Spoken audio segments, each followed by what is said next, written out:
Hello everyone, welcome to another lecture. आज हम cholinergic system में चौथी ड्रग पढ़ने जा रहे हैं जो कि है पिलोकार्पिन। पिलोकार्पिन क्या है? Pilocarpine is a direct acting cholinergic drug.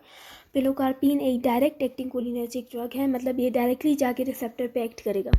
Pilocarpine एक प्लांट अल्कोलॉइड है, ठीक है। जैसे कि शुरू में हमने क्लासिफिकेशन देखी थी, कुछ ईस्टर्स थे, कुछ अल्कोलॉइड थे। तो पिलोकार्पिन क्या था? एक अल्कोलॉइड था, ठीक है।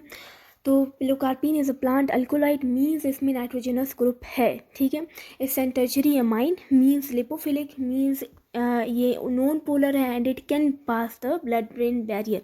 CNS रिलेटेड एरियाज भी आएंगे। ये एक्ट करता है मस्करैनिक रिसेप्टर्स पे, मतलब इसका कोई इफेक्ट नहीं होगा हमारे न्यूरोमस्कुलर जंक्शंस पे और इसका कोई इफेक्ट नहीं होगा ऑटोनोमिक गैंग्लियास पे, ठीक है। इसका इफेक्ट कहाँ पे होगा? सारे मस्करैनिक रिसेप्टर्स पे ये जाके एक्ट करेगा एज अ एगोनिस्ट, ठीक है। और वहाँ पे जाके ये इन्हेंस करेगा कौन सी एक्टिविटी को? कोलिनर्जिक एक्टिविटी को, ठीक है। कोलिनर्जिक सिस्टम की जो एक्टिविटी है, जो PSNSF की एक्टिविटी है पैरासिम्पैथेटिक नर्वस सिस्टम की, ये उसको जाके इन्हेंस करेगा और ये डिग्रेड हो जाता है। एसिटाइल कोलिन एस्ट्रेज से ये डिग्रेड हो जाता है। अच्छा, इसकी जो ज़्यादा अगर हम इसका मैकेनिज्म ऑफ एक्शन देखें, मैकेनिज्म ऑफ एक्शन अगर हम पिलोकार्पिन का देखें तो पिलोकार्पिन के जो ज़्यादा प्रोमिनेंट इफ़ेक्ट्स हैं ना, वो आई पर है। आई पे इसके ज़्यादा इफ़ेक्ट्स है। ये क्या करता है? आई में वही ये इफ़ेक्ट देता है जो पैरासिम्पैथेटिक नर्वस सिस्टम में आ रही थी, ठीक है। क्या हो रहा था पैरासिम्पैथेटिक नर्वस सिस्टम में? प्यूपिल कॉन्स्ट्रिक्ट हो रहा था, मियोसिस हो रहा था और एकोमोडेशन स्पाज्म हो रहा था, ठीक। एक और इसका एक्शन है, ये क्या करेगा? इंक्रीज करेगा सीक्रेशंस को, स्वेट एंड सलाइवा सीक्रेशंस को ये इंक्रीज कर देगा। ये यूज़फुल है शोग्रिन सिंड्रोम में, जहाँ पे क्या होता है? Lack of tears and saliva और जो टीयर्स की जो लेक्राइमेशन है, वो उसकी जो सीक्रेशंस है वो डिक्रीज हुई होती है, ठीक है।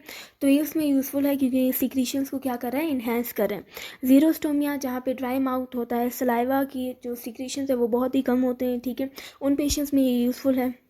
अच्छा, तो अब थेरेप्यूटिक यूजेस क्या होंगे? थेरेप्यूटिक यूजेस ये यूज़ होता है ग्लोकोमा में, बहुत open and close angle closure glaucoma में ये यूज़ होता है इमरजेंसी सिचुएशंस में डिक्रीज करने के लिए इंट्राक्यूलर प्रेशर को। जीरोस्टोमिया में ये यूज़ होता है। शोग्रिन सिंड्रोम में इसका यूज़ है। अच्छा, अब ADRs क्या आएंगी? ADRs ब्लड विजन, ठीक है। ब्लड विजन इसका एक ADR है। दूसरा, सीक्रेशन बहुत ज़्यादा इन्हेंस हो सकते हैं और अगर ओवरडोज हो जाए तो सारी जो हमारी PSNS एक्टिविटी है, पैरासिम्पैथेटिक नर्वस सिस्टम की जो सारी की सारी एक्टिविटी, वो सारी इंक्रीज़ हो जाती।